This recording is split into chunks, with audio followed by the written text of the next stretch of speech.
Olá, começa agora o Agrocultura com as principais notícias do agronegócio. No programa de hoje você vai ver uma atafona de quase 80 anos movida a roda d'água que funciona perfeitamente e ainda dá lucro para o dono em Santa Catarina. Leite e queijo de soja, de amêndoa, de coco. Esses produtos podem ter que mudar de nome. Entidades da pecuária querem impedir o uso das palavras leite e queijo em produtos sem origem animal. Clima em setembro foi favorável para a maior parte das lavouras, segundo a Conab, e impulsionou a colheita de milho e algodão no Centro-Oeste. Capital do café, município do sul de Minas Gerais, se destaca também na produção de bananas. E elas têm um segredo: o sabor mais doce. E ainda, a previsão do tempo para o campo em todo o país. O Agrocultura está começando.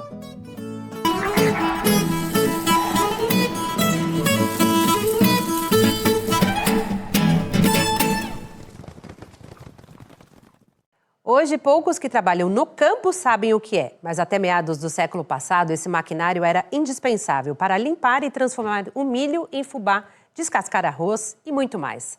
As atafonas, máquinas movidas à água, que faziam esse trabalho, foram aposentadas pela eletricidade e substituídas pelas indústrias. Mas em Ibirama, Santa Catarina, uma atafona ainda funciona perfeitamente e dá lucros para o dono. É o que mostra pra gente a repórter Grace Sauer, da nossa parceira RBA TV. Quando ainda não havia energia elétrica aqui na região, a roda d'água fazia girar a economia. Era em atafonas como esta que o pessoal trazia milho e saía com o fubá, ou vinha com arroz para descascar. Ver todo esse mecanismo em ação é como viajar no tempo. A estrutura, muito bem conservada, fica na localidade de Rio Selim, em Ibirama, e começou a funcionar em 1946. Foi construída por Carlos Hayek, filho de um imigrante da então Tchecoslováquia, que veio para essas terras em 1902. O seu Carlos tocou a atafona por décadas e hoje o filho, Manfredo, cuida de tudo aqui com muito capricho, em parceria com a esposa, Dona Sigrid. A atafona tem, portanto, quase 80 anos e funciona muito bem. Hoje a gente pode mostrar assim para as outras gerações que não conheceram isso na época, mostrar para eles hoje como era na época e assim sem energia elétrica. Lá nos anos 50 ele moía até 5 sacos de milho por dia e era tudo na base da troca. O pessoal trazia o milho e levava o fubá. Isso era assim uma fonte de renda para sobreviver, para trabalhar com isso ali. A água que faz tudo isso funcionar vem do Ribeirão Moçada, que fica nos fundos da propriedade e chega até a roda através de uma calha. Acionado o sistema, o fluxo de água na calha aumenta, a roda começa a girar e movimenta toda essa engrenagem, com polias, correias e eixos de transmissão. É esse sistema, avançado para a época, que faz as máquinas trabalharem. O debulhador de milho, depois o ventilador para limpar o grão e, por fim, o moinho de pedra, de onde sai o fubá, grosso e fino.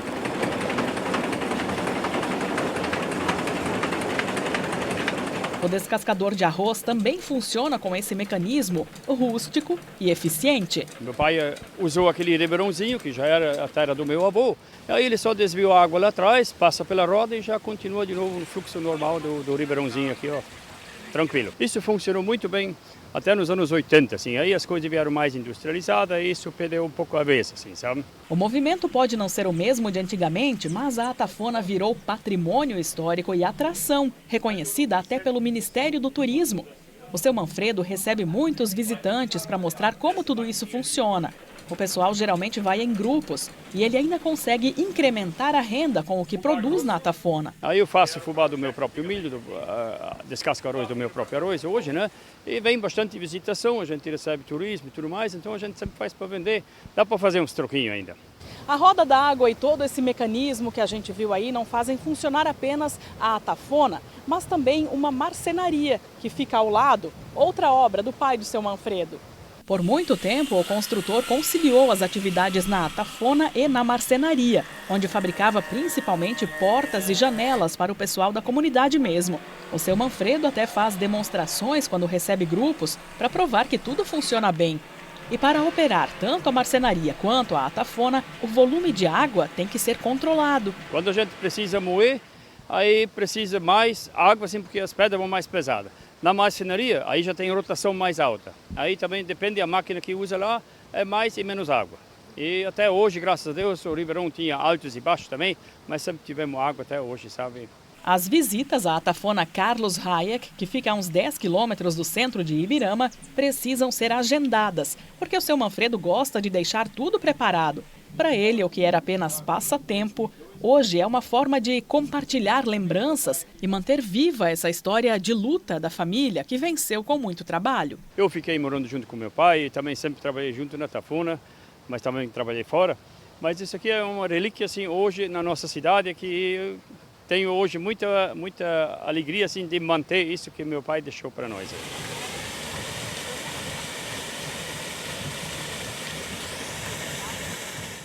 Veja a seguir no Agricultura. Com poucas exceções, o clima ajudou as lavouras no mês de setembro. O município do Café, no sul de Minas Gerais, também é forte na banana. E a fruta lá é mais doce, um diferencial da região.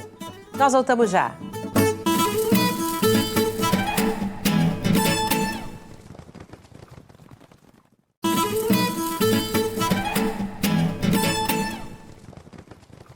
Confira agora as principais notícias do campo, com informações da Conab. Saiba como o clima afetou as lavouras no mês de setembro nas principais regiões produtoras. Aqui no Rio Grande do Sul, no mês de setembro, a umidade do solo se manteve em níveis que favoreceram o desenvolvimento dos cultivos de inverno. Para o trigo, a condição geral das lavouras é considerada boa. No entanto, os volumes de chuva e a elevação das temperaturas propiciaram o avanço de doenças, exigindo um manejo mesmo em condições operacionais desfavoráveis para a entrada de máquinas. Já a cultura do milho, primeira safra gaúcha, ocorre em ritmo acelerado, favorecida pelas precipitações regulares e alcança cerca de 2/3 da área estimada. Em algumas regiões, a germinação e o desenvolvimento inicial foram mais lentos devido às baixas temperaturas.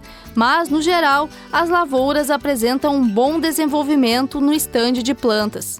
Veja agora os efeitos do clima no Paraná, com a repórter Ellen Andrade. Pois é, Carol. Aqui no Paraná se dá os primeiros passos na safra 2025-2026 com boas expectativas, mesmo com a irregularidade das chuvas em algumas regiões. O plantio do milho e da soja já começou no estado. Ao mesmo tempo, a colheita do trigo avança e o arroz irrigado apresenta lavouras saudáveis. O cenário é de otimismo para o agricultor paranaense. O plantio do milho, primeira safra, já ocupa boa parte das áreas estimadas, principalmente nas regiões onde a umidade do solo é mais favorável. O mesmo acontece com a soja, que começou a ser semeada no oeste e sudoeste do estado. O clima tem colaborado para o desenvolvimento inicial dessas culturas, com temperaturas mais elevadas e precipitações regulares em algumas regiões. Enquanto isso, a colheita do trigo segue em ritmo acelerado. A maior parte das lavouras já está em maturação e a qualidade dos grãos tem se mantido satisfatória. Outro destaque é o arroz irrigado. Cerca de 60% da área prevista já foi semeada. As lavouras estão em boas condições. Mesmo com variações no clima entre as regiões, o Paraná segue como referência na produção de grãos. O cenário é de confiança para os agricultores, que já vislumbram uma safra de verão promissora. Veja agora os efeitos do clima no Mato Grosso do Sul com a repórter Daniela Benanti. Olha só, Ellen, aqui em Mato Grosso do Sul praticamente não houve chuva e as temperaturas permaneceram elevadas durante todo o mês de setembro. A falta de chuva e o tempo quente e seco favoreceram a finalização da colheita e a qualidade do milho segunda safra e também do algodão. As condições também foram favoráveis para a maturação e colheita do trigo no sudoeste de Mato Grosso do Sul, onde as temperaturas foram mais amenas. Com o fim do vazio sanitário, alguns produtores iniciaram o plantio da soja, agora no início de outubro, com a ocorrência de chuvas pontuais. Veja agora os efeitos do clima em Goiás com a repórter Isabela Mendes. Pois é, Daniela, aqui em Goiás, a falta de chuva afetou e muito a produção do campo.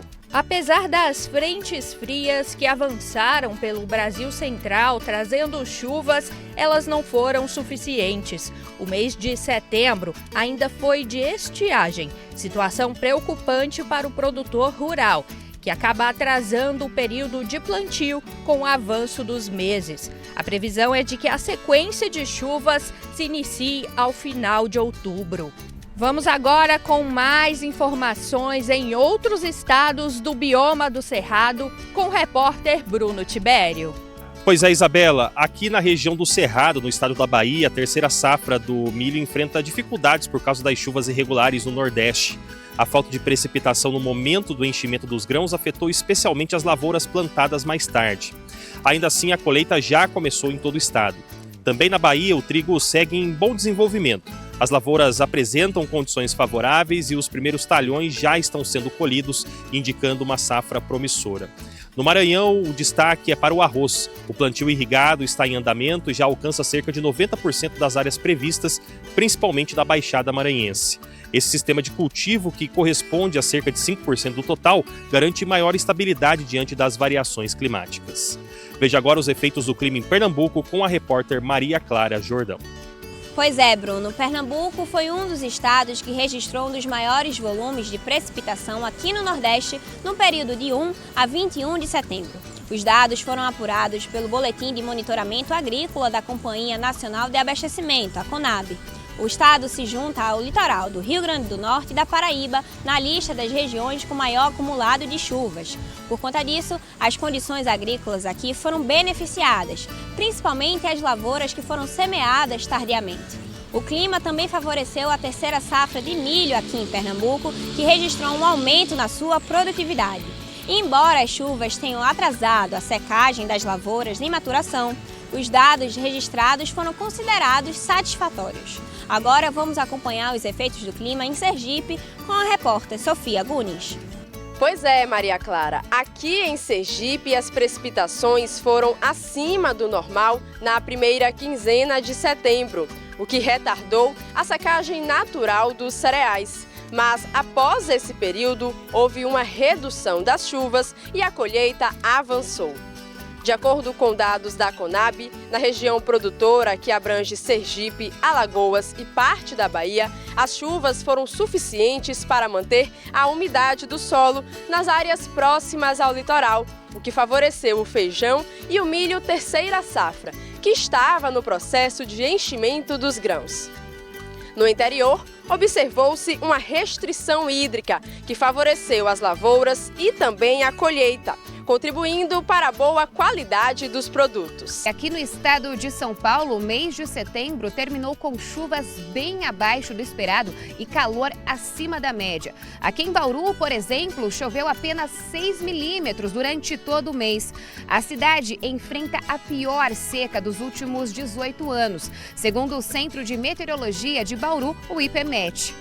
Em todo o estado, a umidade no solo continua baixa, o que tem impedido o início da semeadura dos cultivos não irrigados da safra 2025-2026.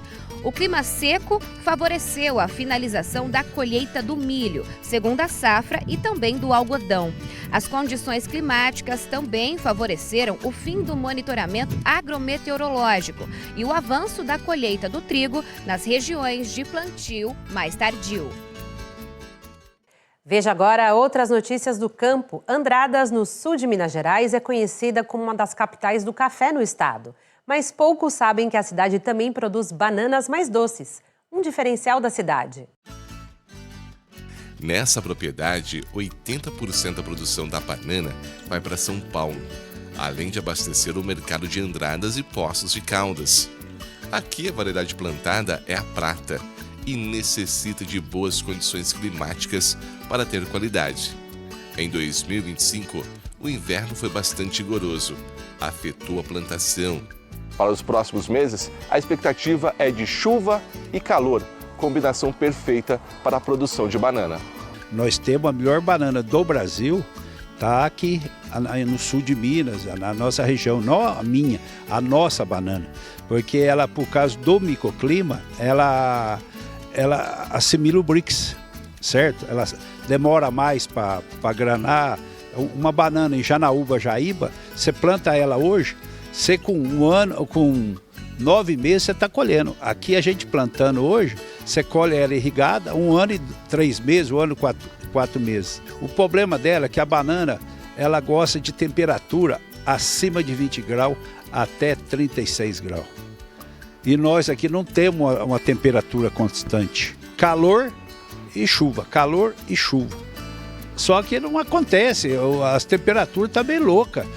Uma hora faz calor, outra hora faz frio.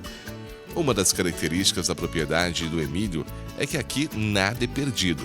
Cada banana produzida tem um destino certo. A banana, se a gente fala assim, é o subproduto. É uma banana machucada, uma banana madura. Então aqui a gente tem uma parceria com o pessoal de Poços, tem o pessoal lá de Caldas, que pega todo o subproduto meu. E tem também o que não vai para doce, o que tem? A gente cria uns boi, vai para galinha, vai para os peixes. Então nós aproveitamos 100% da banana. Mais um ponto interessante é o sistema de compostagem. O que poderia ir para o lixo é reaproveitado e retorna em qualidade para a fruta.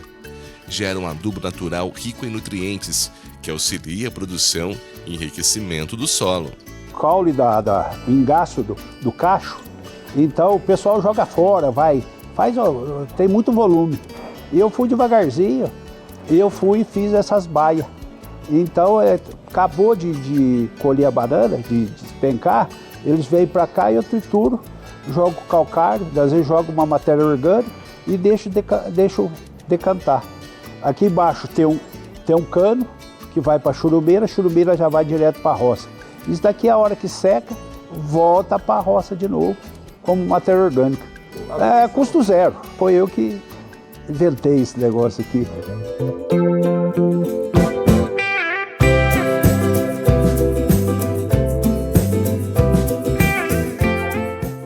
Veja agora a previsão do tempo para o campo com Stael Cias, da Metsul Meteorologia do Rio Grande do Sul, especialmente para o Agrocultura. O que o produtor quer saber neste momento é da chuva. A chuva que vai dar suporte, reposição de umidade ao solo e dar suporte, então, a essa fase importante de semeadura, de plantio em todo o território brasileiro ou nas áreas produtoras do território brasileiro. Então, olhando semana a semana, nessa semana de 15 a 22 de outubro, a umidade, a chuva volta ao sul do Brasil e com forte intensidade, volumes que podem ser altos de precipitação. A boa notícia é que chega também ao norte do Paraná, uma região que precisa demais da chuva. São Paulo, Mato Grosso do Sul também com pancadas de chuva mais regulares, mais abrangentes, o sul de Minas Gerais, Rio de Janeiro. E tem instabilidade que chega também, embora em menor quantidade, de forma mais falhada, a Goiás e Mato Grosso. O Nordeste ainda segue muito seco, e áreas mais ao norte também. Olha a semana de 22 a 29, como sobe a área de chuva, alguma chuva inclusive para a Bahia. Minas Gerais tem chuva que alcança inclusive o norte do estado, grande parte de Goiás no Distrito Federal, Mato Grosso e até Rondônia. E os estados do sul ainda seguem com quadro de instabilidade, mas com maiores volumes entre Santa Catarina, Paraná e também sul de São Paulo e Minas Gerais. Então, gradativamente, a estação seca está chegando ao fim e a umidade está se espalhando na direção do centro-oeste e do sudeste brasileiro nessas próximas semanas. Veja a seguir no Agrocultura. A filosofia vegana fez aumentar o consumo dos chamados leites e queijos vegetais. Mas o setor agropecuário quer restringir o uso desses termos apenas a produtos de origem animal. Nós voltamos já.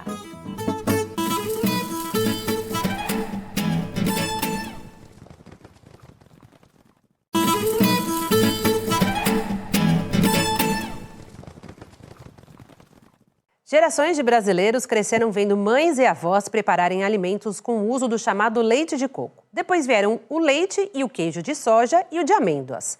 Com a expansão da filosofia vegana, a variedade aumentou.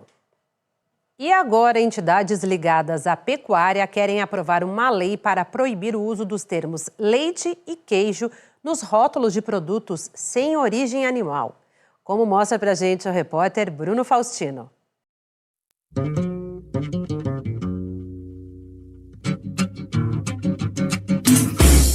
Alguém aí tem dúvida de que o leite é coisa nossa? A atividade pecuária leiteira ela é conduzida em todos os municípios, menos Fernando de Noronha. Daí você já tem uma ideia da importância da atividade. Está entre as atividades que mais emprega e gera renda e um dos alimentos mais completos que a humanidade tem à disposição, que é o leite e seus derivados, o queijo, o iogurte, né? Então essa é a importância, né? Ou seja, uma grande importância, né?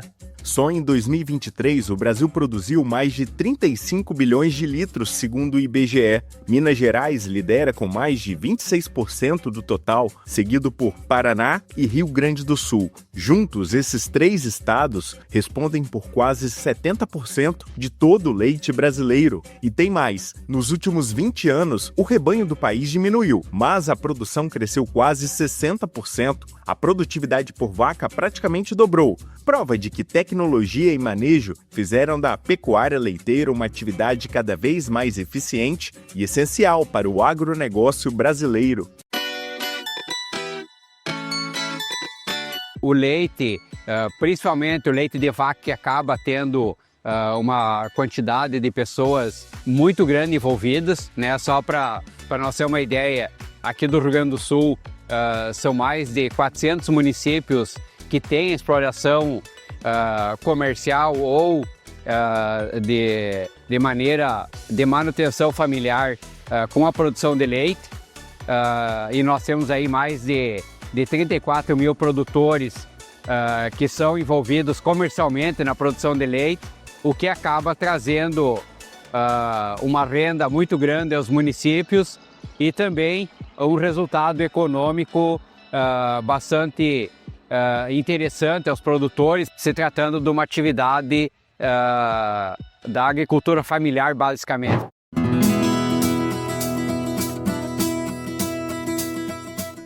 Você aí, consumidor, quando chega no supermercado, se depara com uma variedade enorme de marcas e tipos de leite. Leite desnatado, integral, semidesnatado. A gente realmente fica na dúvida, não é? Se isso não bastasse, alguns fabricantes estão utilizando o termo leite para denominar bebidas à base de frutas, cereais, grãos. Nós temos o leite que é proveniente de glândulas mamárias, né, que é de mamíferos, né, e tem, né, que é a questão que se denomina leite de soja e na verdade são extratos desse subproduto tão valioso também, mas nós temos que reconhecer que leite é um só, né, de mamíferos. Queijo também, ele só pode ser feito a partir desses derivados de leite de mamíferos. O restante são tudo produtos similares, né, e que não têm as mesmas propriedades do leite que a gente conhece aí nas gôndolas do mercado e nas propriedades rurais, que esse sim é realmente o leite de verdade. Esse debate chegou em Brasília. Sejam todos bem-vindos aqui na Comissão de Indústria, Comércio e Serviços da Câmara dos Deputados. Nós estamos falando do projeto de lei que dispõe sobre a utilização da palavra leite nas embalagens e rótulos de alimentos. A Abraleite, que é a entidade que eu represento, desde 2018, ou seja, há 7 anos, solicitou que protocolasse um projeto de lei que tratasse da regulamentação desse assunto, que determinasse, proibisse a utilização errada não só do termo leite, mas de todos os outros que designam os lácteos, como queijo, iogurte e assim por diante, requeijão, para que não fossem utilizados por produtos que não são realmente derivados do leite. Ou seja, leite é aquele produzido por mamíferos, seja a vaca, a ovelha, a cabra, a búfala, né? E que são muito bons, todos eles, para a saúde humana. Sem criticar os produtos de origem vegetal, então não se deve usar um termo leite. E a prova de que não se deve usar por produtos que não sejam verdadeiramente leite, por produtos que sejam de origem vegetal ou qualquer outro produto que não seja o legítimo, né? Vamos falar assim. Na Europa, por exemplo, desde 2017, só produtos de origem animal podem usar a palavra leite. Aqui no Brasil, a CNA, a Abraleite e o Sindilate do Rio Grande do Sul querem o mesmo caminho. hoje existe certa permissividade, né, no arcabouço normativo brasileiro, no qual as indústrias têm utilizado a terminologia leite para se referir de produtos que não têm qualquer relação com o produto de origem animal. Então é necessário que exista esse arcabouço normativo, uma vez que é necessário que a gente tenha a equivalência ali entre o tratamento entre esses produtos, né? Hoje, para se ter uma ideia, um requeijão, por exemplo, né, que ele segue o seu regulamento técnico de identidade e qualidade, quando existe, por exemplo, a adição de amido, ele não pode mais utilizar a terminologia requeijão, devendo ser denominado de mistura de requeijão com amido. É um contrassenso a gente poder encontrar hoje nas gôndolas do supermercado, por exemplo, produtos como um requeijão vegano e ainda com splashes denominados tradicional, ou seja, não existe hoje o regramento, né, para os produtos de origem vegetal. Então a gente busca a clareza nessa nomenclatura para aí evitar a indução do consumidor ao erro. No momento que se proíbe a utilização do termo leite e outros que designam lácteos por produtos que não são de origem animal, isso é melhor, inclusive, para o agro brasileiro. É melhor para a agricultura e pecuária, que precisam conviver harmonicamente, e os nossos alimentos também, volto a dizer, têm que ter harmonia nos nossos pratos.